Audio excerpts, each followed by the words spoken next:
Eshwar Sai, Madhuri Rathod folk సాంగ్స్‌కి dance వేస్తుంటారు. ఇది అందరికి తెలిసిందే. నిన్నటి నుంచి వీళ్ళ వీడియో కూడా ఒకటి వైరల్ అవుతుంది. వీళ్ళు రెడ్ హ్యాండెడ్‌గా ఇల్లీగల్ అఫైర్‌తో ఉన్నారు అని చెప్పి వాళ్ళ వైఫ్ ఇంకా ఎవరో ఆ విషయాలని ఆ కెమెరా వుమెన్ గంగా అనుకుంటా మరి.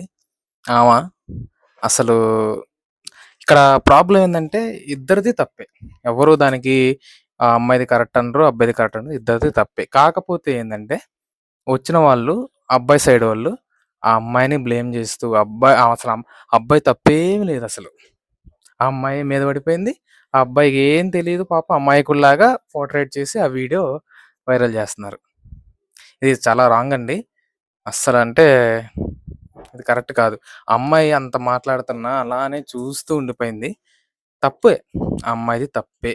ఆ సిట్యుయేషన్‌లో ఆ వైఫ్ చూస్తే ఆ రియాక్ట్ అవ్వటం కరెక్టే కాదనట్లేదు. కానీ ఆ అబ్బాయిది కూడా తప్పే. ఇద్దరిది తప్పే. కానీ ఈ ఈ అబ్బాయి వీళ్ళ హస్బెండ్ అని చెప్పి ఈ అబ్బాయిని కొడితే, ఈ అబ్బాయిని తిడితే ఎక్కడ వదిలేస్తాడనో లేకపోతే ఏదోనో ఉండొచ్చు. కానీ ఆ అమ్మాయిని అలా చేయటం మాత్రం చాలా రాంగు. ఆ అమ్మాయి తప్పు అనటం చాలా రాంగ్. ఇద్దరిది తప్పే ఉంది. ఇద్దరిని పనిష్ చేయాలి. గట్టిగా మాట్లాడితే ఆ అమ్మాయి కూడా ఎదురు తిరిగి మాట్లాడితే చాలా మాటలు అనొచ్చు. కానీ ఆ పిల్ల అంతే చూస్తూ ఉంది. సర్లే తప్పు ఉందని.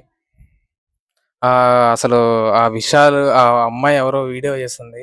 వాళ్ళ వైఫ్ కంటే దారుణంగా అసలు వాయిస్ ఎక్కువైపోయిందక్కడ. అది. కరెక్ట్ కాదమ్మా అది. తను ఆడపిల్లే. ముందు అబ్బాయిని అడగండి. నీ వైఫు, పిల్లలు ఉన్నారని చెప్పి మీరు ఆ వీడియోలో అంటున్నారు గదా! ముందు ఆ అబ్బాయిని అడగండి. నువ్వెందుకు చేశావని జెప్పి. తర్వాత అమ్మాయిని అడగండి. ఇదైతే కరెక్ట్‌గా ఇద్దరిది తప్పుంది ఇందులో. మీరేమంటారో కామెంట్‌లో చెప్పండి.